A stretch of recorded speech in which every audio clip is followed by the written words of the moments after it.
So, to people that don't know, this is Mo Dereese. He won his last fight last week against Carl Sentumafa. Hard name to say. Yeah, it's hard. Similar to Tufa, but it's hard to say. I know. So, what was your game plan going into that fight, and what do you believe helped you pull it off? We knew he was a tough opponent. He had over 20 fights, and even though he might have had a lot of losses, but in those he went the distance a lot. So we knew he could go the distance. We knew he was durable. Um, so we just planned on being patient, but at the same time staying active, pushing the pace, and countering off of his leg kick. And so we just kept on pushing that, and it ended up working out. So, with this win, obviously next year in the PFL, are you looking? What do you see in your future going forward next year? I'm see me signing back with the PFL. They make that offer. My management team is working on talks with some other promotions as well. But I would like to sign again with the PFL and work on getting to that million. This has been a different year coming in after 2020, where I didn't really train or fight. And then also I was told that I wasn't signed with the PFL, so I was just looking for a job to pay my bills, and they called me for a short notice fight as an alternate to jump in, and pretty much my training started there, and it was good to come out toward the end and finish out strong. Would you say the win you got this weekend saved your PFL career? Hopefully, I mean, I at the same time, I've done a lot for them as far as stepping up, in a time where they lost a lot of fighters, and on short notice, a day notice, I fought one of the top guys in the promotion, and then the next fight, a couple of weeks later, was against the highest, the top guy in the promotion. So I mean, and I showed I didn't pull out. I stepped up when no one would. On the days less than the day's notice, and then I go out there and have a performance like I did this last time. And I hope I definitely proved myself to these guys and to have me back. Even my first year with them, I had two short notice fights as well, and I stepped up to the plate and did it. So I think I have a good relationship with Ray and the organization, and I'm hoping they bring me back. Did you catch any of the heavyweight fights after yours? Yeah. I saw the clip of the one after mine with Farrell, Renan Farrell. He had a beautiful knockout of the Austin guy he fought. Yeah, 30 He's seconds. tough. Yeah, he's a tough opponent. Very tall, so that's hard to deal with.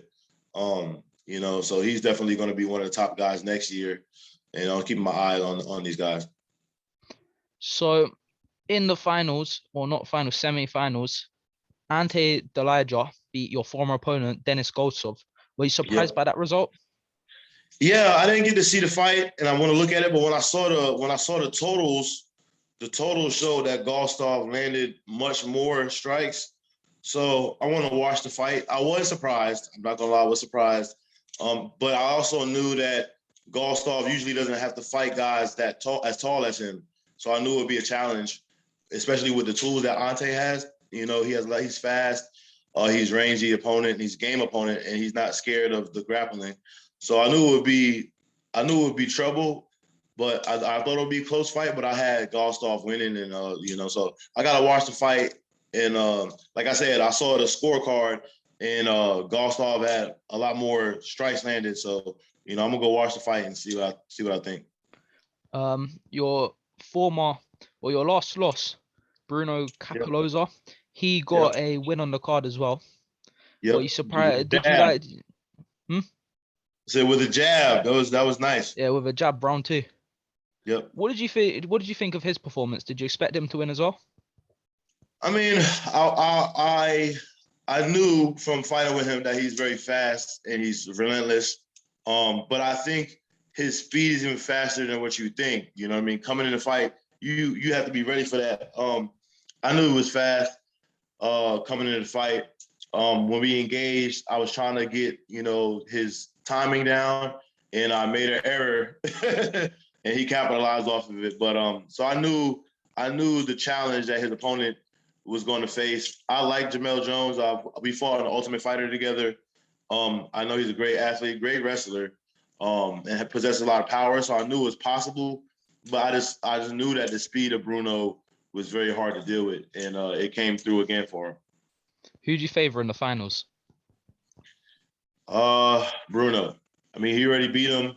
I think Ante is definitely the underdog, but he also has the tools. I mean, he lost the first one. If he can weather the storm, I think he has a chance. You know, I don't think it's a total one-sided matchup, which people might think. I think it'll go a lot different than people might think. Especially, it depends on how Ante game plans. If he game plans well, then I think he has the tools to come out with the win. But again, you can't sleep Bruno. Bruno showed us all year why he's the #1 contender. So, Do you keep up with MMA in general, like UFC, yeah, Bellator? yeah. Mostly Volkanovski. UFC, not Bellator so much, but I watch a little Bellator. Okay, so next week, well, not next week, next month, we got Volkanovski Ortega. What's your prediction for that fight? Yeah. Who do you see coming out on top? Oh man, Volko, man, he's savage, man. He's a beast. You talking about the 135, right? 145. Or you talking about the heavyweight? 145, yeah, 145. Yeah, he's a beast. I got him. He's my favorite. I think he beat Aljamain, but you know, stuff happens, you know, with the illegal strike. But Volkov's an animal. I think Volkov gets it. I like Ortega, but I think Volkov gets that one. Also, Nick Diaz, Robbie Lawler's happening on that card, returning veterans. Who do you have any favor for that?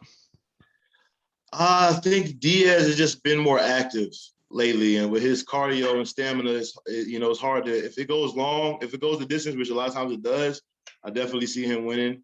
But I just think he's been more active recently. Now, you can't sleep Lawler. His power is on a different level. So, you know, if he wins, I think he has to win early.